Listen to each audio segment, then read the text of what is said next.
मित्रांनो, आज आलो आपण फिरायला आलो आहे. सोबत आहे सूरज पवार, मित्र आहे. आणि आजची व्हिडिओ आहे ती तुम्हाला थोडक्यात दाखवतो कशासाठी आहे ती. तर आत्ता आपण आलो आहे श्री क्षेत्र वरदायिनी माता वाळंगोटी देवस्थान, मुक्काम पंधेरी वाळंद विभाग महाड. आणि इथलं जे महात्म्य आहे वरदायिनी मातेचं तर ते तुम्हाला थोडक्यात सांगतो मी.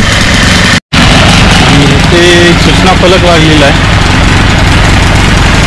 त्या सूचनांचं सर्वांनी काटेकोरपणे पालन करायचं. त्याला आता जातोय जो लोखंडी ब्रिज आहे त्या ब्रिजने आहे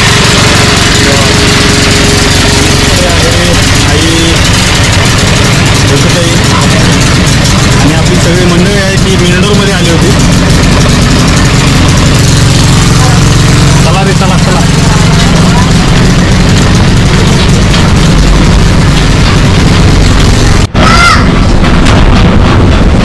हे वरदायिनी कोंडी आहे, कोंडी म्हणतो वाळंगकोंडी. नवीन कोंडी आहे तिथे समोर ते मासे आहेत, ते नंतर व्हिडिओ बनवू आपण त्याची.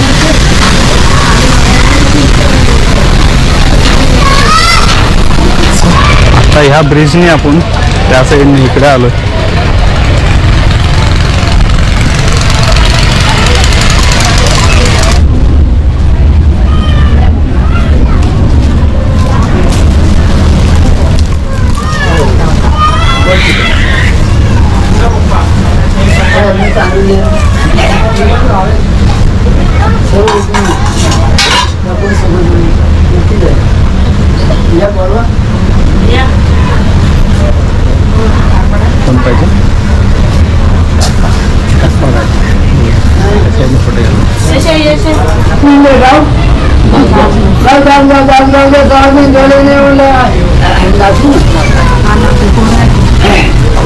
घेऊन आले मान्य करून दे. त्यांच्या कोणत्या प्रपंचामध्ये देवता आले अर्थ असले दूर बाहेर खाली घे. तसं जी लोक जगामध्ये खातात तशी त्यांच्या परिवारमध्ये प्रपंचामध्ये घेतली पाहिजे असं आशीर्वाद त्यांच्या मनामध्ये झालेली इच्छा असेल तर वर्षकाळी गुरुवर. तर माता वरदायिनीचं आपण दर्शन घेतलं. त्याच्यानंतर इथे जो आपण रस्ता बांधतो लाह्या आणि खोबरा तर तो इथे पहिला बारीक केला जातो.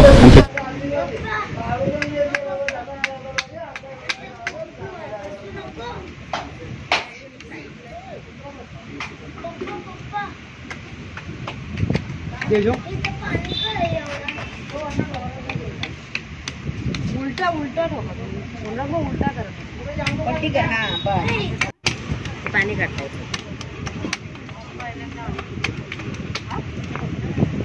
इका नहीं ते तो छोटे कर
टाका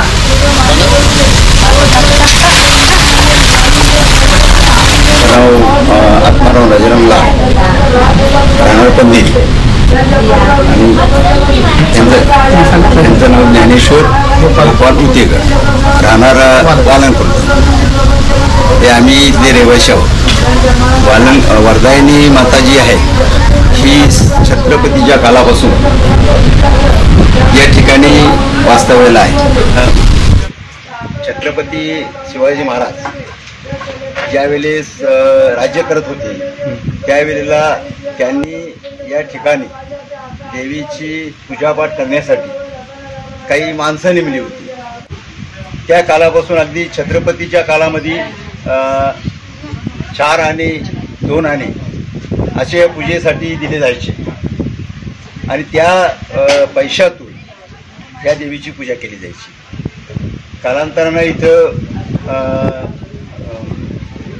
वस्ती वाढत गेली, भाविक लोक यायला लागले, तेव्हापासून या वरदायिनी मातेचा महात्मा जरा वाढल्यासारखा झाला आणि आता तर सर्व महाराष्ट्रामधील सर्व भाविक, महाराष्ट्रात सोडा पण गुजरातमध्ये देखील सर्व भाविक या ठिकाणी येतात आणि ते आल्यानंतर त्यांच्या मनामध्ये ज्या काही भावना असतात त्या भावना त्यांनी प्रकट करून जरी दाखवले नाही तरी ही आंतर्यमय जाणणारी अशी देवी आहे.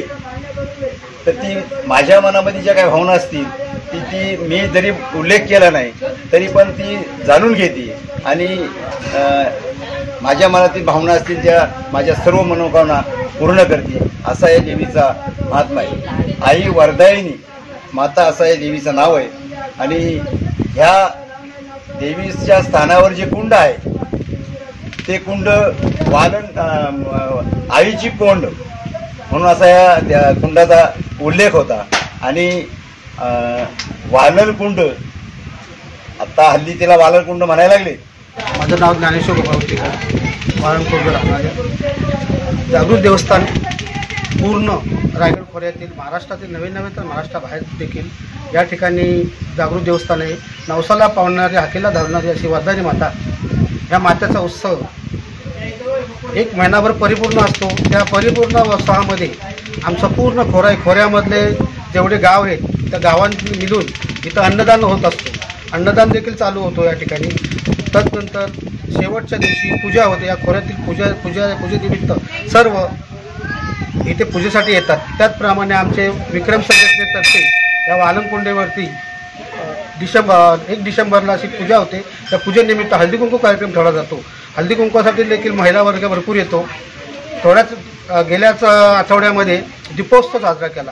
नेत्रदीपक असा आवर्जून पाहावा असा प्रत्येकाच्या मोबाईलमध्ये आलाच असेल, असा आवर्जून पाहावा असा कार्यक्रम वाखाणण्याजोगा या खोऱ्यातील मंडळींनी केला, तरुण वर्गाने केला आणि ह्या वर्षीपासूनच हा दीपोत्सव चालू केला आहे. दीपोत्सवानिमित्त सगळ्यांना आम्ही शुभेच्छा दिलेल्या या ठिकाणी. या कुंडामध्ये जळामध्ये जे बाळ खेळतात ते माशीच्या रूपाने ते वरदायिनी मातेचं आपल्या त्या ठिकाणी दर्शन होतं. या दर्शनाचा लाभ घेण्यासाठी या पूर्ण खोऱ्यामधून या ठिकाणी माणसं येतात. सुरतवरून आलेले शहा म्हणून एक आलेले, त्यांनी आपल्याला या ठिकाणी मंडप बांधून दिला. त्यानंतर आमचे मित्र अशोक पोटे साहेब, गणेश कोरपे साहेब आणि बबन कालगुडे साहेब यांच्या आणि प्रदीप चौधरी यांच्या सौजन्याने हा समोर मंडप आणि मंदिराचा जो आपल्याला दिसत आहे तो त्यांच्या सौजन्याने दिलेला आहे. तदनंतर त्या समोर डोंगरावरती जर फोटो पाडून आपण उभं बघितलं तर छत्रपती शिवाजी महाराजांची हुबेहूब प्रतिमा दिसते. असं या वालंखोऱ्यातील वरदायिनी मातेचं वैशिष्ट्य आहे.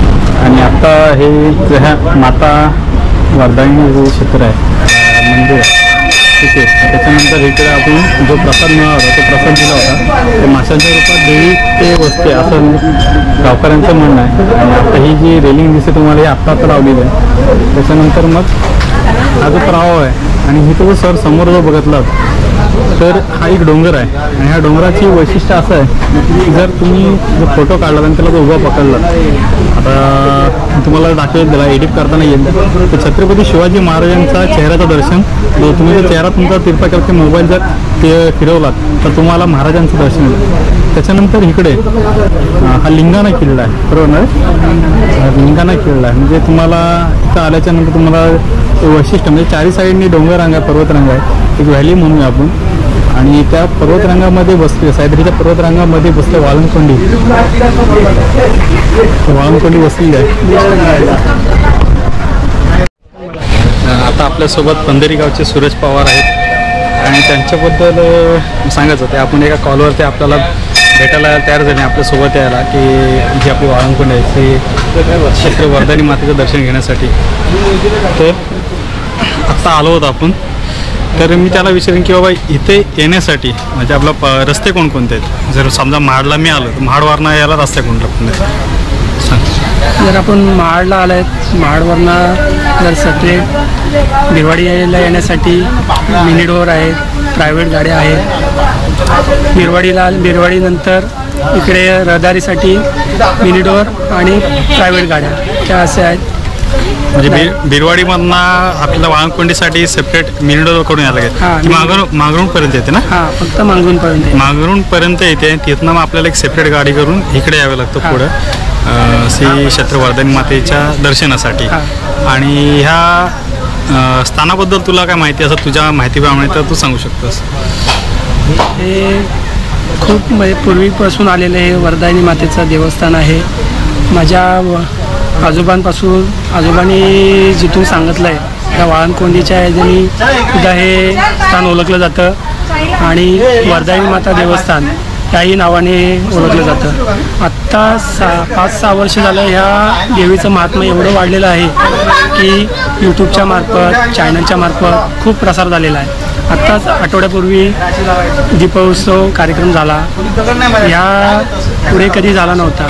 याच्या अगोदरही होणार आहे. तर एक चांगला कार्यक्रम पार पडला म्हणजे दिवाळीच्या पहिल्या दिवशी ना? दिवाळीच्या पहिल्या दिवशी दीपोत्सव कार्यक्रम अतिशय सुरळीतपणे पार पडला. अगदी छान माहिती दिलीस. आता याच्या भौगोलिक स्थानाचा जो विचार केला तर चारी साईडने आपल्याला डोंगर, पूर्ण हिरवागार डोंगर दिसतोय. आणि ह्या रांगांमध्ये आपण मग असे म्हटलं की समोर छत्रपती शिवाजी महाराजांचा चेहरा मुखवटा दिसतो आपल्याला. त्याच्यानंतर मग इकडे पुढं लिंगाणा डोंगर आहे. आणि जो आपण जो रस्ता घेतला तो जर रस्ता पुढे गेला तर तो रायगडाकडे जातो ना?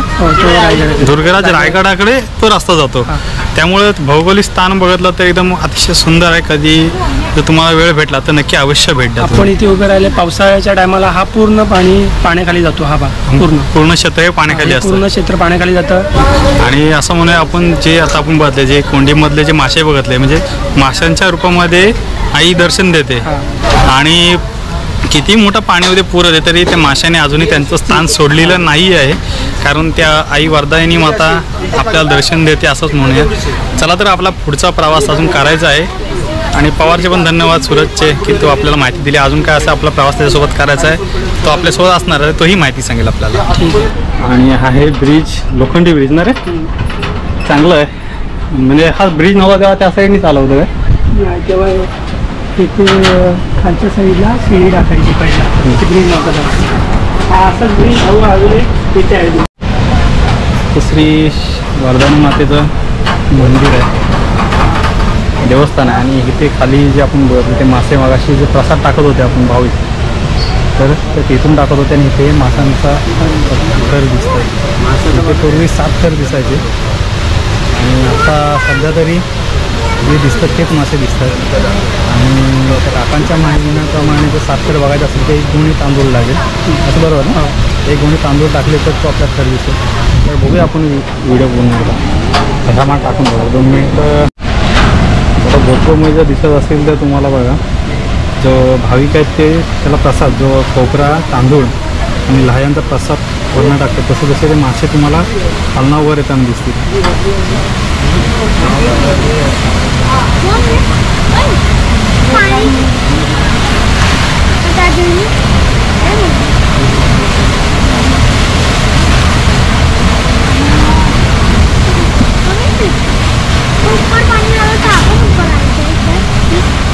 कुठली नदी आहे रे?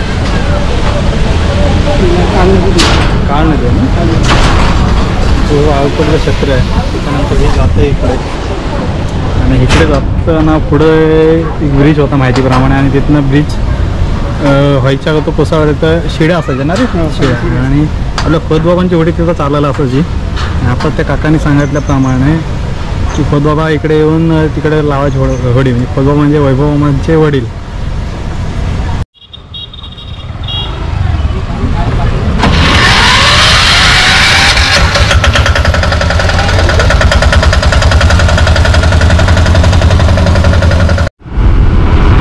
श्री क्षेत्र वर्धानी मातेचं देवस्थान मातेचं दर्शन घेऊन झाल्याच्या नंतर आता निघालो आहे श्रीमद दासबोध ज्याची जन्मभूमी शिवतरघळी येथे. आता आपला रस्ता आहे तो पहिला जाणार आहोत आपण बिरवाडीमध्ये, थोडासा अल्पावर करणार, त्याच्यानंतर मग पुढचा रस्ता असणार आहे.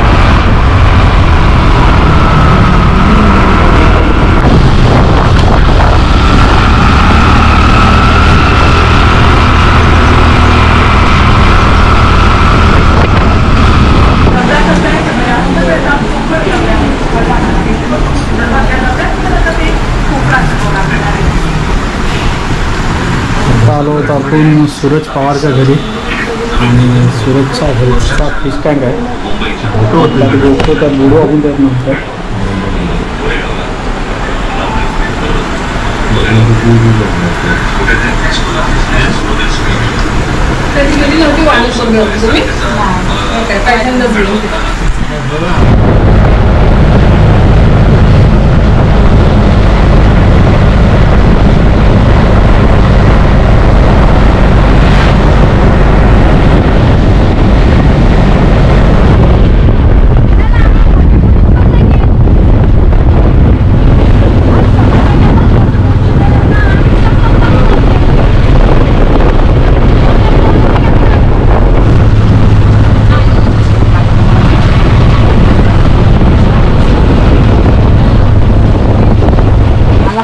आत्ताच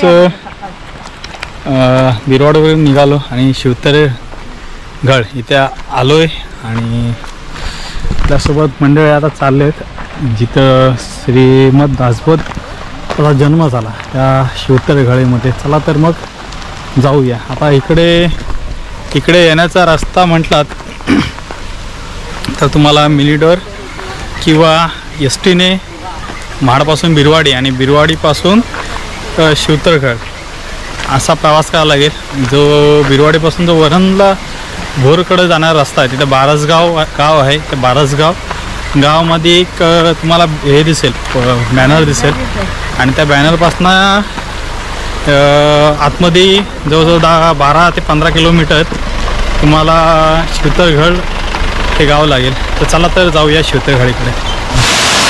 हा जो समोर धबधबा दिसतोय त्या धबधब्याला धबधब्याकडे बघून ते अनुसरून रामदास स्वामींनी त्याचं वर्णन केलं होतं.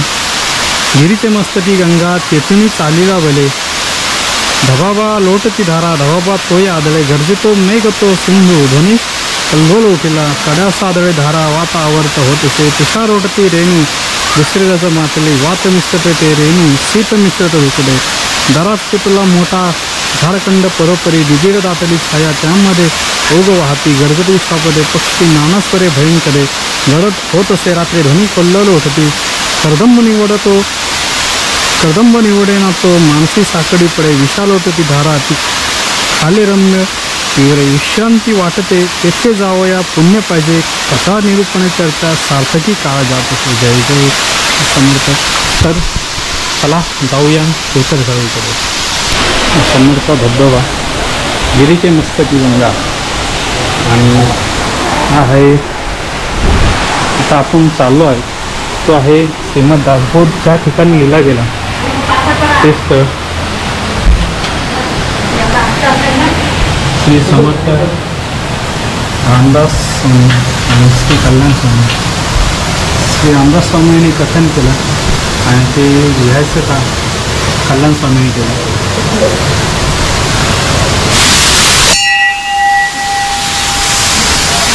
असे मन प्रसन्न करणारं वातावरण आहे सगळीकडे.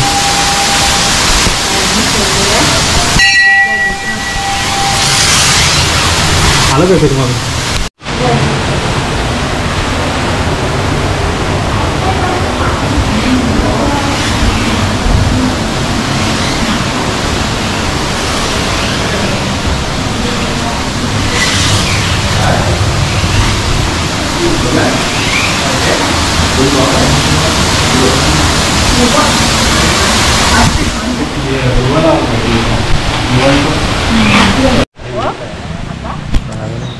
आणि आत्ता परतीच्या प्रवासाला सुरुवात केली. सगळेजण निघालेत घरी जाण्यासाठी. आजच्या दिवसातले आपले 2 स्थळ होते. गाडीमध्ये पण 2 स्थान आपले झालेले आहेत जवळजवळ. पहिलं श्री माता वर्धनीचं देवस्थान आणि आत्ता आहोत आपण शिवतरगड श्रीमद दासबोधाची जन्मभूमी. सगळेजण निघालेत आणि हे अगोदर जागा पकडून ठेवले. एकमेकाला मांडीवर घ्यायला लागतं. महाराष्ट्रापासून आता त्यांना मांडीवर वाजवायची त्यांना एकमेकांच्या.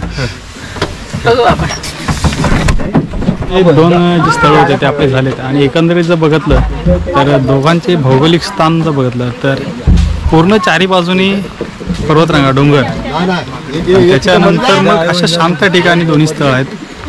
आता आपण जिथे आहोत शिवतरगड, इथं रामदास स्वामींनी सांगितलं, कल्याण स्वामींनी लिखाण केलेलं ग्रंथ श्रीमद दासबोधाचं जन्मस्थान, म्हणजे जे जन्म इथं लिहिला गेला त्यामुळे जन्मस्थान. तर एक एकदम शांत वातावरण असणारं ठिकाण आहे. तसंच श्री आई वर्धानी मातेचं जे स्थळ आहे ते पण सेम त्याच पद्धतीने चारी बाजूनी डोंगररांगा, पर्वतरांगा, सह्याद्री. आणि कोकणचं एक वैशिष्ट्यच म्हणावं लागेल की तुम्ही कुठे जा कोकणामध्ये तुम्हाला आजूबाजूनी सह्याद्री पर्वतरांगा दिसणार. आणि तेच आत्ता आपण दाखवण्याचा प्रयत्न करतो. आजची व्हिडिओ इथंच एंड करूया. प्रवास आता डायरेक्ट घरी जायचा प्रवास आहे. व्हिडिओ कशी वाटली ते कमेंट करून सांगा. व्हिडिओ आवडला असेल तर लाईक करा, जास्तीत जास्त शेअर करा. तोपर्यंत पुन्हा भेटू पुन्हा नवीन व्हिडिओमध्ये. तोपर्यंत बाय बाय.